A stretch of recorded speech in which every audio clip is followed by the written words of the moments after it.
So muli magandang gabi po sa ating lahat at tayo po magbabasa po dito sa ating ginagawang daily devotion. At nandito na po tayo sa Deuteronomy chapter 11 at ang aking pong i-share ay dito po sa verses 1 to 4 po. At sinasabi nga po sa talatang ito, ang pagpapala ng pagsunod kay Yahweh. Kaya nga ibigin ninyo ang Diyos ninyong si Yahweh at sundin ninyo laging lahat ang kanyang bilin. Tuntunin, batas at utos, tandaan ninyo ngayon ang kanyang pagtutuwid sa inyo. Alam ninyo ito sapagkat nasaksihan mismo ninyo, hindi tulad ng inyong mga anak na hindi dumaan sa mga ito. Nakita ninyo ang kanyang kadakilaan at kapangyarihan. Ang mga kababalaghan at lahat ng ginawa niya sa Paraon at sa buong Ehipto. Nasaksihan din ninyo ang ginawa niya sa buong hukbo ng Ehipto, pati sa kanilang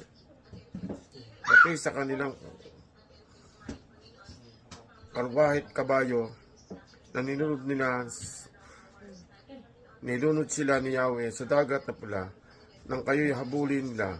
Amen. Purihin po ang Panginoon sa pagkabasa po ng banal na salita. God bless everyone. Magandang gabi po sa ating lahat at tayo po muli ay mag-share sa ating daily devotion sa Deuteronomy chapter 11 verse 5 to 8.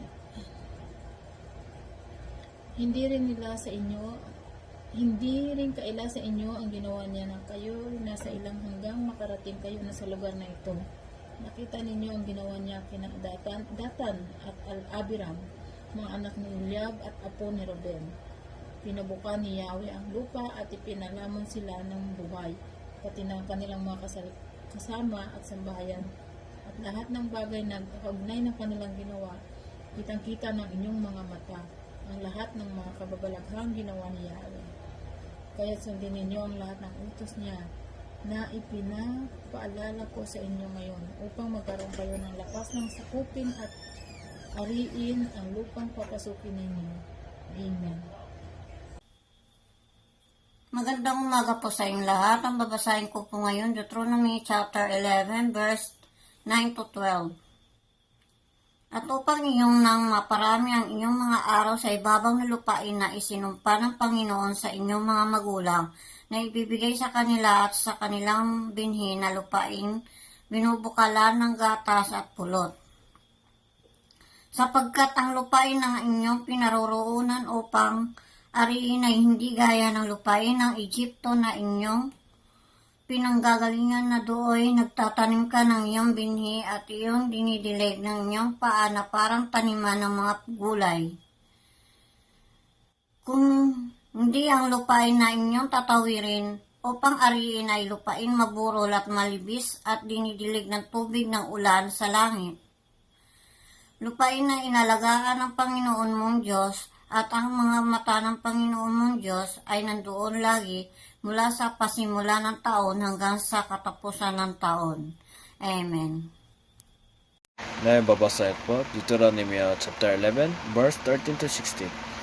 At mangyayari na kung inyong didingin maigi ang aking mga utos na aking inutos sa iyo sa araw na ito, na ibigin na ang Panginoon ninyong Diyos at siya'y paglingkuran ng buo ninyong puso at ang buo ninyong kaluluwa, ay ibibigay ko ang ulan ng inyong lupain sa kaniyang kapanahunan, ang una at huling ulan upang iyong makamalig ang iyong trigo at ang iyong alak at ang iyong langis.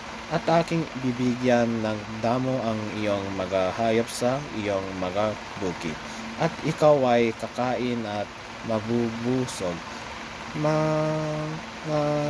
Ingat kayo, baka ang iyong puso ay madaya, at kayo maligaw, at malingkod sa ibang mga Diyos, at susumamba sa kanila. Amen.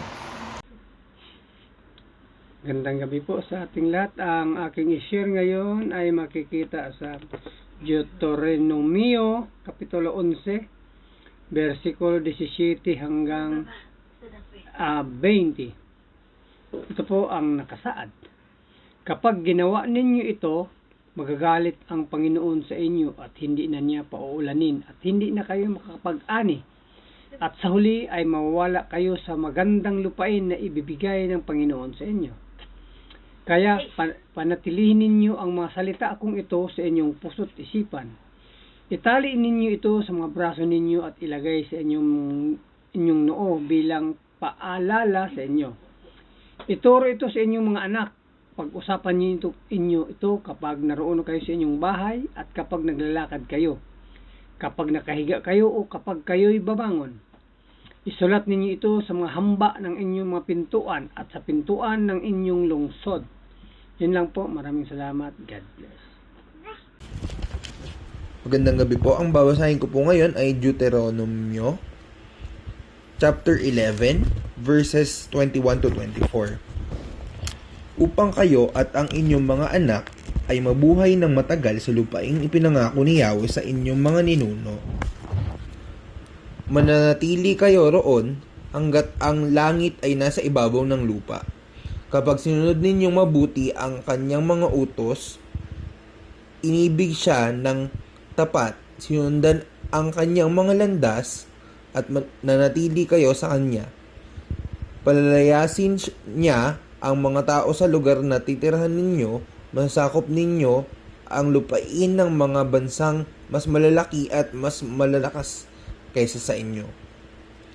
At kung magkaganon, ibibigay niya sa inyo ang lahat ng lupang matapakan ninyo.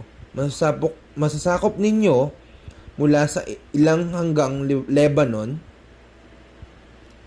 at mula sa ilog Euphrates sa gawing silangan hanggang dagat Mediterano sa gawing kanluran. Magandang gabi po mga kapatid. Ako po ay magbabahagi ng Bible verse. Ito po ay galing sa Book of Deuteronomy, chapter 11, verses 25 to 28. At ang sinasabi, no one will be able to stand against you. The Lord your God, as He promised you, will put the terror and fear of you in the whole land, wherever you go. See, I am setting before you today a blessing and a curse. The blessing if you obey the commands of the Lord your God that I am giving you today. The curse if you disobey the commands of the Lord your God and turn from the way that I command you today by following other gods, which you have not known. Amen po rin po ang ating Panginoon. Maraming salamat po. Magandang gabi po sa ating lahat at ang aking babasa, Deuteronomy chapter 11 verses 29 to 32. And at sabi dito, when the Lord your God brings you into the land and helps you take possession of it, you must pronounce the blessing at Mount Gerizim and the curse of Mount Ebal. These two mountains are west of the Jordan River and the land of the Canaanites who live in the Jordan Valley near the town of Gilgal, not far from the oaks of Moreh. For you are about to cross the Jordan River to take over the land the Lord your God is giving you. When you take that land and are living in it, you must be careful to obey all the decrees and regulation I am giving you today. Amen. Puri ng Diyos sa pagkabasa ng kanyang mga salita. Praise Lord, Julia. Amen.